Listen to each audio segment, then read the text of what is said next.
శాంతిప్రసాద్ గారు చెప్పినట్టు ఆ పిల్లి మీకు ఎప్పటికీ దొరకదు గంట కట్టడానికి. రైట్. శాంతిప్రసాద్ గారు, ప్రాంతీయ పార్టీల స్వార్థం లేదా అవినీతి రాజకీయ పార్టీల్లో ఈ నేరమయ కోణం పెరిగిపోవడానికి కారణం అవుతుందా?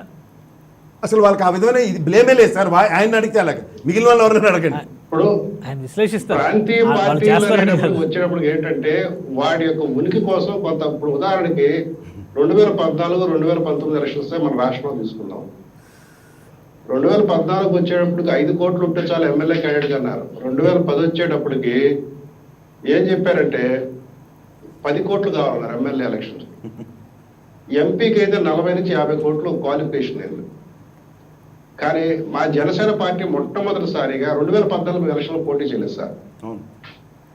2019లో మేము మొట్టమొదటిసారి ఎన్నికలు దిగినప్పుడు కూడా మాలో చాలా మెదరమెదలం జరిగింది. కొంతమంది అభ్యర్థులు మేము డబ్బు తీస్తామంటే పవన్ కళ్యాణ్ గారు ఒప్పుకోరు. మీరు డబ్బు తీసుకుంటారంటే మీ బీఫామ్ క్యాన్సిల్ చేస్తారు. మనం ప్రయత్నం చేస్తున్నాం, సంస్కారాలకు వెళ్తున్నాం. మనం నీతిమంతంగా లేకుండా మన ఎదుటి పార్టీలు మనం ఏ రకంగా మనం విమర్శిస్తాం. ధనస్వామ్యం లేని ఈ నేరమయ రాజకీయాలు లేని రాజకీయాల కోసం మనం ప్రయత్నం మొదలుపెట్టాము. 1-2 సార్లు దెబ్బతింటాము, ఫెయిల్ అవుతాము, అవమానపడతాము, భంగపడతాము. దానికి భయపడేవాళ్ళైతే దయచేసి నా పార్టీలో రావద్దని ఆయన విస్పష్టంగా మా అంతర్గత సంభాషణ చెప్పడం జరిగింది. దానికి అనుగుణంగానే మేము వెళ్తున్నాం. కానీ ఈరోజు రాజకీయ ఎట్లా తయారని డబ్బు ఉండాలి, అదనంగా నేరస్తుడు అయితే అది ఒక ఎడిషనల్ క్వాలిఫికేషన్ కూడా అవుతుంది. ఎందుకంటే ఇక్కడ సుప్రీంకోర్టు ఇచ్చింది ఏంటంటే ఎప్పుడైతే లిల్లీ థామస్ జడ్జిమెంట్ నల్లిఫై అయిపోయిందో ఈ నేరస్తులకి పట్టాపగ్గాలు లేకుండా అయిపోయి డిక్లేర్ చేస్తే సరిపోతుంది. ఏమైతే కేసు డిక్లేర్ చేస్తే సరిపోతుంది. అవి డిక్లేర్ చేయకపోతే డిస్క్వాలిఫికేషన్ అవుతుంది. డిక్లేర్ చేశాడుకో. కానీ ప్రజాబాహుల్యంగా వస్తున్నాయా? ఇందాక ప్రసాద్ గారు చెప్పినట్లు ఈ అశ్విన్ ఉపాధ్యాయ బీజేపీకి సంబంధించిన వ్యక్తి సుప్రీంకోర్టులో కంటెంప్ట్ ఆఫ్ కోర్టు పిటిషన్ వేసాడండి ఎలక్షన్ కమిషన్ మీద. వేస్తే అప్పుడు ఆర్ఎఫ్ నారిమన్ గారు దీని మీద చాలా సీరియస్ వ్యూ తీసుకున్నారు.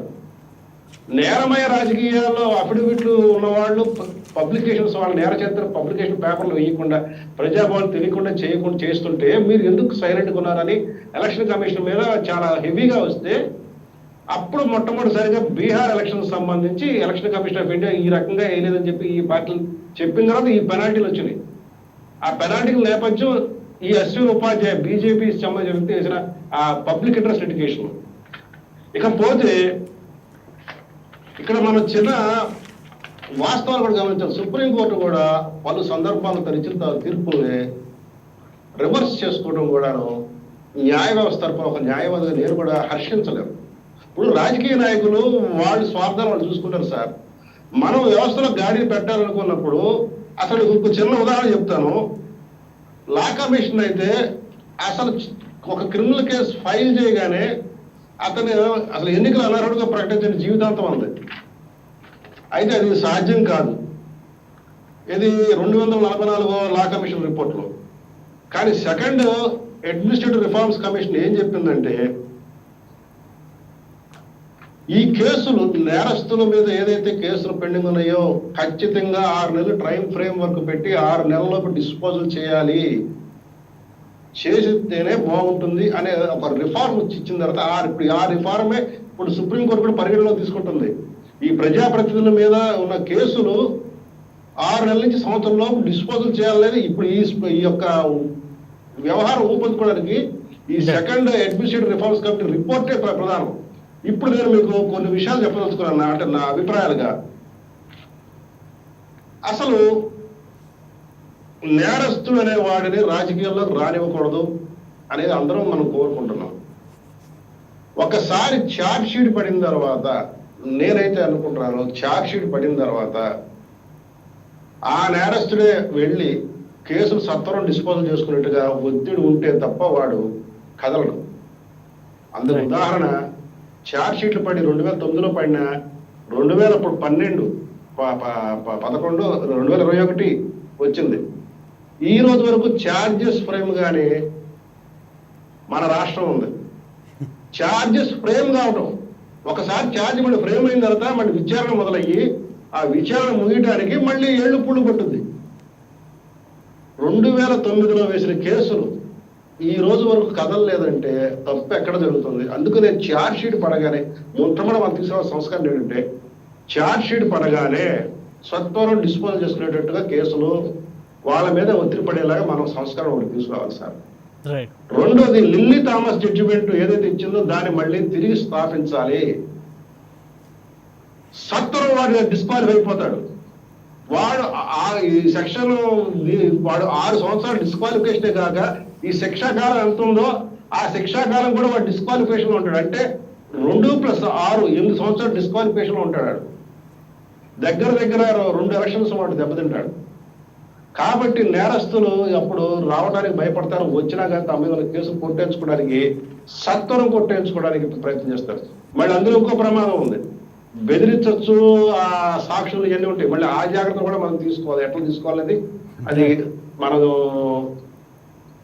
ఆ పోతన కొద్దీ మనకు దారి దొరుకుతుంటది. కానీ మొట్టమొదటిగా ఎలిమినేట్ చేయాల్సింది నేరస్తుల్ని రాజకీయాల నుంచి తోసేయాల. నెక్స్ట్ ఆర్థిక బలం ఉన్న వాడిని తీసేయాల. ఏ పౌరుడైనా సరే కంటెస్ట్ చేసే దమ్ము తీరు రావాలి సార్.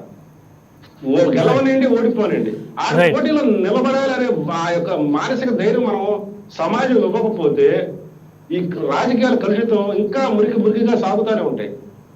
ఆ యొక్క ధైర్యం నింపడం కోసమే జనసేన ప్రయత్నం మొదలెడుతుంది. ఒక చిన్న సబ్మిషన్ శాంతిప్రసాద్ గారు, చిన్న సబ్మిషన్ చెప్పండి. మొన్న మీకు దీనికి మీరు చెప్పిన దానికి ప్రాక్టికల్ ఎగ్జాంపుల్ మన జనసేన మీ పోరాట పెట్టమే మీరు గమనించట్లేదు. పంచాయతీ ఎలక్షన్స్ లో అట్లా కూడా రాజధాని పరిసర ప్రాంతంలోనే 4 యునానిమస్ గెలిచి చూపించారు. సేమ్ మీరన్న ఈక్వేషన్ స్వచ్ఛందంగా పోరాట పట్టుతో నిలబడ్డారు, యునానిమస్ గా కూడా గెలిచి చూపించారు. ప్రత్యక్షంగా రాజకీయాల్లో ప్రజలకి ప్రతి వాళ్ళకి ప్రలోభాలు పెట్టి గెలవలసిన రీజనింగ్ ఏం లేదు. అదొక ఆప్షన్ కింద పొలిటికల్ పార్టీలు ఎక్స్ప్లోర్ చేసుకుంటున్నాయి. దానికి ఒక సెట్ ఎగ్జాంపుల్ జనసేన పార్టీ ఈసారి ఎలక్షన్స్ లో దెబ్బతినొచ్చాము కానీ ప్రజలు బట్టి గుర్తిస్తారు సార్. అదేనండి మన పంచాయతీ ఎలక్షన్స్ లో మీకు సస్టైనిటీ గుర్తిస్తారు. రైట్. తిరుపతిరావు గారు, మీరేమంటారు? ప్రజలు గుర్తించేటువంటి అవకాశాలు ఉన్నాయా? గత 20 ఏళ్లుగా చూస్తున్నాం లోక్సత్తా కానీ ఆమ్ ఆద్మీ పార్టీ కానీ అన్ని ఎన్నికల సంస్కరణల గురించి, అలానే గతంలో జరిగినటువంటి ఉద్యమాలు అన్నీ చూసాం. ఇప్పుడున్న పరిస్థితుల్లో నేరమయ రాజకీయాలతో జనం విసిగిపోయి రియలైజేషన్కి వచ్చే దశ ఏమన్నా కనిపిస్తుందా? మన రాష్ట్రంలో అంటే ఉమ్మడి రాష్ట్రంలో లోక్సత్తా ఇవాళ లోక్సత్తా గురించి ప్రస్తావన కూడా అవసరం లేనటువంటి పరిస్థితి. ఉమ్మడి రాష్ట్రంలో లోక్సత్తా తాలూకా ఆలోచన విధానము, పోరాటము అది ఏ విధంగా వెళ్ళాయో అవన్నీ మనం అదొక రకమైనటువంటి కారణాలు ఏమైనప్పటికీ కూడా ఒక ఫెయిల్యూరు కింద పోయింది. కరెక్టే. జనసేనలో వాళ్ళు అలా తిరుపతి గారు చిన్న సబ్మిషన్ జనసేన లాగా ప్రాక్టికల్ రాజకీయాలు చేయలేదు. టికెట్లకు కూడా డబ్బులు తీసుకున్నారు అంటే సస్టైన్ అవ్వలేదు. ప్రసాద్ గారు మధ్యలో ఇంటరప్ట్ అవ్వడం కరెక్ట్ కాదు. మీరు మాట్లాడాలంటే నేను ఆగుతాను, మీరు మాట్లాడండి. ప్రధానికి ఇంటరప్ట్ అవ్వాల్సిన పని ఏమీ లేదు. కేశవ్ గారు, ఇకపోతే ఆమ్ ఆద్మీ పార్టీ అదొక ఎమోషనల్ సిచ్యుయేషన్ లో వచ్చినటువంటి పార్టీ తప్పిస్తే దానికి ఏదో ఒక పెద్ద చరిత్ర అదంతా ఏమి ఉన్నటువంటి పార్టీ కాదు. సరే, ఇవి పక్కన పెడితే 1998లో వాజ్పేయి గారు ప్రధానమంత్రిగా ఆయన దిగిపోయారు, రాజీనామా చేశారు. మళ్ళీ 99లో ప్రజాబలంతో ఎన్నికవడం జరిగింది. ఆ సంఘటన ఒకసారి నేను గుర్తు చేస్తున్నా. Bharatiya Janata party clean politics మీద మాకు ఉన్నటువంటి దృక్పథం ఏంటి అనేది. సరే, ఇంకొక విషయం ఇక్కడ గమనించాలా. సరే, నేను మళ్ళీ ప్రస్తావించాను. ప్రసాద్ గారు ఏంటంటే ఏదో తెలుగుదేశంని నాకు అర్థమైనంత వరకు తెలుగుదేశంని వైసీపీని వాళ్ళు ఏదో వెనకేసుకుని వస్తున్నట్టుగా మాట్లాడారు, నేనేదో వ్యతిరేకిస్తున్నట్టుగా నేను యూనివర్సల్ గా మాట్లాడాను. దేశంలో ఉన్నటువంటి అన్ని ప్రాంతీయ పార్టీల మీద కూడా మాట్లాడాను. ప్రాంతీయ పరిస్థితి ఒక సిచ్యుయేషన్ నేను ఎస్టాబ్లిష్ చేశాను తప్పిస్తే నేను ఏ పార్టీని కూడా బాధ్యులను చేయాల. ఇప్పుడు జనసేన పార్టీ గురించి సంబంధించి వాళ్ళు మాకు ఇవాళ రిలయబుల్ పార్ట్నరు. వాళ్ళేమీ అధికారంలోకి వచ్చి ఏదన్నా చేసినటువంటి పరిస్థితి లేదు. ప్రసాద్ గారు చెప్పినట్టుగా ఒకేసారి మొన్ననే పోటీ చేశారు. అంత ముందుసారి మాతో పాటు కలిసి పనిచేశారు తప్పిస్తే పోటీ చేయలేదు. అది కూడా ఇప్పుడు అప్రస్తుతం. ఆ ప్రస్తావన చేయాల్సిన అవసరం అయితే ఉంది, కానీ చెయ్యినంత మాత్రాన అదేదో పెద్ద తిరుపతిలో తప్పు చేశాడు అన్నట్టు మాట్లాడడం అయితే కరెక్ట్ కాదు. రెండవదండి, ఇవాళ ఈ దేశానికి 75వ స్వాతంత్ర దినోత్సవం ఎల్లుండి మనం జరుపుకుంటున్నాము. ఇందులో భారతీయ జనతా పార్టీ తాలూకా పరిపాలనా కాలం కేవలం 12 సంవత్సరాలు దాటి 2 నెలలు కూడా అవ్వలేదు. 60 సంవత్సరాలు పూర్తి స్థాయిలో కాంగ్రెస్ పార్టీ పరిపాలించింది. మిగతా 3 సంవత్సరాలు ఏదో ఆ చిన్న చిత్తు సందర్భాల్లో ఉన్నాం మనం. ఎలా ఉంటుందనేసి అంటే ధోరణి ఏదైతే స్వాతంత్రం వచ్చినటువంటి సందర్భం నుండి ఇవాళ వరకు ఉన్నటువంటి అన్ని రుగ్మతలకి కారణం ఎవరైనా సరే బీజేపీ చేసేవాళ్ళ, ఉన్నపరంగా చేసేవాళ్ళ. అంటే రూలింగ్లోకి వచ్చిన తర్వాత కేంద్రంలో రూలింగ్కి వచ్చినా రాష్ట్రంలో రూలింగ్కి వచ్చినా వాళ్ళకంటూ ప్రధానమైనటువంటి ఎజెండా ఒకటి ఉంటుంది. దాన్ని నడుపుతూనే ఏదన్నా నడపాల్సిన అవసరం ఉంది. ఇవాళ చర్చకు వచ్చింది, దాన్ని ఏమైనా మేము వ్యతిరేకిస్తున్నామా? వ్యతిరేకించట్లేదు. దానికి ఉన్నటువంటి సాధ్యాసాధ్యాలు కానీ ఒకటి తిరుపతిరావు గారు, అంటే బాధ్యత తీసుకోవడానికి మీకు ఎక్కువ అవకాశం ఉంటుంది కదా, దాని గురించి మాట్లాడండి. నేను చెప్తాను. ఇవాళ ఇక్కడ ఉన్నటువంటి మేము నలుగురు, మా విద్యాసాగర్ గారు కానీ, లేకపోతే హనుమంతరావు గారు కానీ, లేకపోతే శాంతిప్రసాద్ గారు కానీ, నేను కానీ ఇక్కడ ఏదో మేము చెప్పేసినంత మాత్రం అక్కడ జరిగిపోయే పరిస్థితులు ఏమి ఉండవు. అక్కడ ఉన్నటువంటి సిచ్యుయేషన్ వేరు. ఇవాళ సీజే గారు, నేను అందువల్లనే ముందే చెప్పాను, నేను సీజే గారు రాష్ట్రపతిని కలిశారు అనేసి అంటే ఇదేనా? అని నారాయణ గారికి ఏమన్నా అక్కడ సీజే గారు షెడ్యూల్ ఇచ్చి వెళ్ళారా? కాబట్టి అందులో ఒక భాగం ఇది. దానికి సంబంధించి ఇవాళ జరుగుతున్నటువంటి మార్పులకి అనుగుణంగా ఏదైతే న్యాయ వ్యవస్థ తాలూకా పనితీరులో ఏమన్నా మార్పులు వస్తున్నాయి అనేసి అంటే దానికి అనుగుణంగా ప్రభుత్వం తీసుకోవాల్సినటువంటి నిర్ణయాలు, దాంట్లో రాజ్యాంగపరమైనటువంటి చిక్కులు ఏమన్నా ఉన్నాయా, లేకపోయినటువంటి పరిపాలనా పరమైనటువంటి ఇబ్బందులు ఏమైనా ఉన్నాయా, ఇవన్నీ ఆలోచించాల్సినటువంటి ఇక్కడ నుండి మన చర్చ ద్వారా మనం ఏదో చిచ్చేస్తే జరిగిపోయేది కాదు. అక్కడ రాజ్యాంగపరమైనటువంటి చిక్కులు, అమల్లో ఉన్నటువంటి ఇబ్బందులు ఇవన్నీ దృష్టిలో పెట్టుకొని కేంద్ర ప్రభుత్వం ఒక నిర్ణయం తీసుకుంటుంది. అంతేగాని ఏదో మొదట అంతటికీ బాధ్యత వహించాల్సింది ఇవాళ భారతీయ జనతా పార్టీ. మేము బాధ్యత వహిస్తాం. క్లీన్ పాలిటిక్స్ మా తాలూకా ఎజెండా. ఆ ఎజెండా ఆధారంగానే 1951లో ప్రారంభమయ్యి 1995లో మేము వాజ్పేయి గారు ప్రైమ్ మినిస్టర్ అయ్యారు. మేమేం తొందరపడేట వాళ్ళం కాదు. మళ్ళీ 10 సంవత్సరాలు బయట ఉన్నాం. ఇవాళ మళ్ళీ 2వ పర్యాయంతో అధికారంలోకి వచ్చాము. మార్పులు జరుగుతున్నటువంటి మార్పుల ఆధారంగా ఈ దేశ రాజకీయ వ్యవస్థలోనే కానీ, ఆర్థిక వ్యవస్థలో కానీ, న్యాయపరమైనటువంటి కానీ ఏ రంగంలో చూసుకున్నా ఫలితాలు కనబడుతున్నాయి. కావడం పడితే ఎలాగా? హనుమంత్ రెడ్డి గారు, వైసీపీ స్టాండ్ ఏ విధంగా ఉండొచ్చు? రాజకీయాలు ప్రస్తుతం ఉన్నటువంటి రాజకీయాలని క్లీన్గా చూడాలి అనుకునే వాళ్ళకి, ఇప్పటివరకు అవినీతి నిర్మూలన అనేటువంటి అంశంపైన జగన్మోహన్ రెడ్డి గారు పదే మాట్లాడారు. ఇక రాజకీయాలకు సంబంధించిన ప్రక్షాళన విషయంలో కూడా వైసీపీ ముందడుగు వేస్తుందా? ఖచ్చితంగా ముందడుగు వేస్తుంది సార్. ఖచ్చితంగా దాంట్లో జగన్మోహన్ రెడ్డి గారు ఖచ్చితంగా ముందడుగు వేస్తారు సార్. దాంట్లో ఎటువంటి ఆలోచన చేయాల్సిన అవసరం లేదు. బ్యాక్ సైడ్ రాజకీయాలు చేసే అవసరం కూడా జగన్మోహన్ రెడ్డి గారికి లేదండి, ముఖ్యమంత్రి గారికి.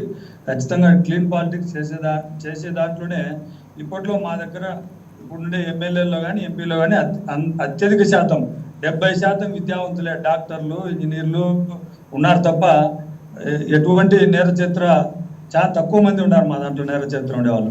అయినా వాళ్ళను కూడా ఆ కేసులు ఏమున్నా పెండింగ్ చేస్తే చీఫ్ జస్టిస్ గారు దాన్ని అందరూ స్వాగతించాల్సిందే. కేసు లేని వాళ్ళను ప్రజా రాజకీయ జీవితాల్లో ఉండడం అంటే చాలా మంచిదే, శుభపరిణామం సార్. మేము స్వాగతిస్తున్నాం. రైట్ విద్యాసాగర్ గారు, మీరే చెప్తారు. సార్ ఒక్క నిమిషం. చంద్రబాబు నాయుడు గారి మీద ఇందాక కేసులే లేవన్నారు, ఆయన స్టేలే లేవన్నారు. ఓటుకు నోటు కేసులో స్టే ఉంది. ఆయన ఎక్కడ అడ్వకేటో నాకు తెలియట్లేదు. ఓటుకు నోటు కేసులో ఇప్పుడు కొట్టి చూడండి, స్టే ఉంది. ఇప్పుడు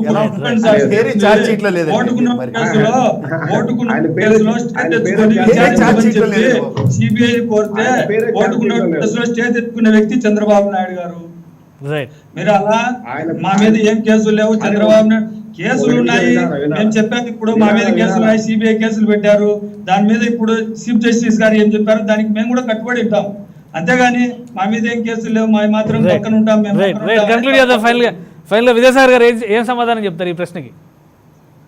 ఇప్పుడు అసలు ఛార్జ్ షీట్ లో చంద్రబాబు నాయుడు గారి పేరే లేదు, ఛార్జ్ షీట్ లో పేరు లేదు. ఇప్పుడు విద్యాసాగర్ గారు మనిద్దరము సార్ దగ్గరనే డిబేట్ లో కూర్చున్నాము. కేసులు, ఫైలు, సిబిఐ ఛార్జ్ షీట్ లో ఏమేమి పేర్లు ఉన్నాయో చూపిస్తాం. 16 సార్లు ఆయన పేరు పెట్టారు, చంద్రబాబు నాయుడు గారి పేరు పెట్టారు. మీరు ఎలా ఇలా టీవీలో ముందు లేదు, ఆయన పేరు లేదు. మీకు తెలియకపోతే దయచేసి తెలుసుకోండి. ఛార్జ్ షీట్ లో సీక్వెన్స్ లో పేరు రాసుకోవడానికి ఛార్జ్ షీట్ లో అక్యూజ్డ్ గా పేరు మెన్షన్ చేయడానికి చాలా తేడా ఉంటది. ఆయన అక్యూజ్డ్ గా పేరు మెన్షన్ చేయలేదు దాంట్లో. ఆయన అయి ఉండొచ్చేమో అదే దాంట్లో రాశారు తప్ప ఆయన అక్యూజ్డ్ కాదు దాంట్లో. సో లిమిట్ అది కేసులు లేవు. ఆ కేసుకి ఫోన్ లో రికార్డు చేసి నేను ఉంటాను అని చెప్పిన తర్వాత కూడా మీరు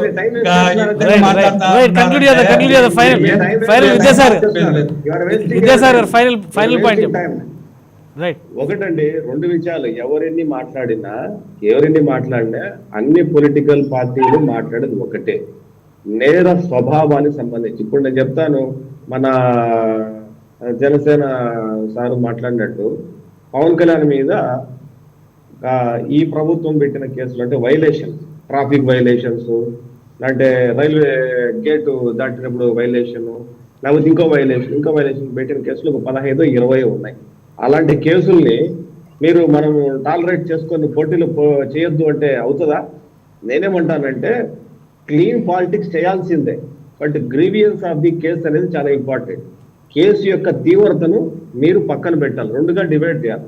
పొలిటికల్ గా మోటివేటెడ్ కేసెస్ ఏవైతే ఉంటాయో అధికార పార్టీ ఉన్నప్పుడు ప్రతిపక్షాల మీద పెట్టే ధర్నాలు, రసారోకోలు, బందులు, ఇలాంటి కేసులకు సంబంధించి ఏవైతే ఉంటాయో వాటిని ఎగ్జంప్షన్ ఇచ్చి మిగతా కేసుల్లో ఏదైతే ఫెమా ఉల్లంఘన దగ్గర నుంచి, ఆర్థిక ఉగ్రవాదం దగ్గర నుంచి, లేకపోతే ఫ్రాడ్ దగ్గర నుంచి, బ్యాంకుల దగ్గర నుంచి, మర్డర్ల నుంచి, రేపుల నుంచి, ఆర్మ్స్ యాక్ట్ నుంచి, నార్కోటెక్స్ దగ్గర నుంచి, ఇలాంటివి కొన్ని ఉంటాయి. గ్రీవియన్స్ ఆఫ్ ది కేసెస్ అనేది ఒక సైడ్ చేసి నాన్ గ్రీవియన్స్ ఆఫ్ ది కేసులు కనుక మీరు పక్కన పెడితే అప్పుడు అది కరెక్ట్ గా ఉంటుంది తప్ప ఇలా క్రైమ్ ఎస్టాబ్లిష్ అంటే క్రైమ్ ఎఫ్ఐఆర్ చేసేసి. ఇప్పుడు సింపుల్ గా ఒకటి ఉందండి, నేను ఒక చిన్న విషయం చెప్తాను. తునిలో రైల్వే ఘటన జరిగింది, రాష్ట్ర ప్రభుత్వం కేసులు ఎత్తేసింది, కేంద్ర ప్రభుత్వం కేసులు, రైల్వే పోలీసులు కేసు ఎత్తేయలేదు. మరి ఆ ఇన్సిడెంట్ లో ఉన్నోళ్ళు ఉన్నారు, లేనోళ్ళు కూడా ఉన్నారు. మరి అలాంటి వాళ్ళని రేపు పొద్దున సర్పంచ్ గాను, ఎంపీటీస్ గాను పెట్టాలనుకుంటే అది సాధ్యమవుతుందా? కాబట్టి ఇక్కడ రెండుగా కేటగారికల్ గా రెండుగా డివైడ్ చేయాలా. ఆ రెండుగా డివైడ్ చేసినప్పుడు మాత్రమే ఇది ముందుకు పోతుంది. అది చీఫ్ జస్టిస్ గారు చెప్పినా, ప్రధానమంత్రి గారు చెప్పినా, రాజకీయ పార్టీలు చెప్పినా, ఇంకోరు చెప్పినా, నేను చెప్పినా చెప్పేది ఒకటే, నాన్ గ్రీవియన్స్ కేసులు కనుక పక్కన పెట్టుకుంటే అవి పొలిటికల్లీ మోటివేట్ ఉంటాయి. 6 నెలలు, 3 నెలలు, సంవత్సరము, 2 ఏళ్ళు లోపు శిక్షలు ఉన్న వాళ్ళ మీద ఛార్జ్ షీట్లు ఉన్నా కూడా పర్లేదు, మీరు చేసుకోవచ్చు అనుకున్నప్పుడు పర్లేదు. అట్లా కాకుండా మీకు ఎఫ్ఐఆర్ అయిపోయిన ప్రతి ఒక్కరిని నేను డిస్క్వాలిఫై చేసేస్తాను, నువ్వు అసలు పోటీలో కంటెస్ట్ చేయడానికి వీలు లేదంటే రాజకీయ నాయకులు దేశంలో కంటెస్ట్ చేయడానికి పుట్టరు మళ్ళీ. ఇంకా ఆ రకంగా భారతదేశ రాజకీయాలు ఉంటాయి కాబట్టి మనం ఆ డిఫరెన్షియల్ తెలుసుకొని చేస్తే చాలా బాగుంటుంది నా ఉద్దేశం. రైట్, థ్యాంక్ యూ విద్యాసాగర్ గారు, శాంతి ప్రసాద్ గారు, అలాగే తిరుపతిరావు గారికి, హనుమంత్ రెడ్డి గారు, ప్రసాద్ గారికి కూడా ధన్యవాదాలు. ఇది దేశవ్యాప్తంగా ఇప్పుడు ఒక ఆసక్తికరమైనటువంటి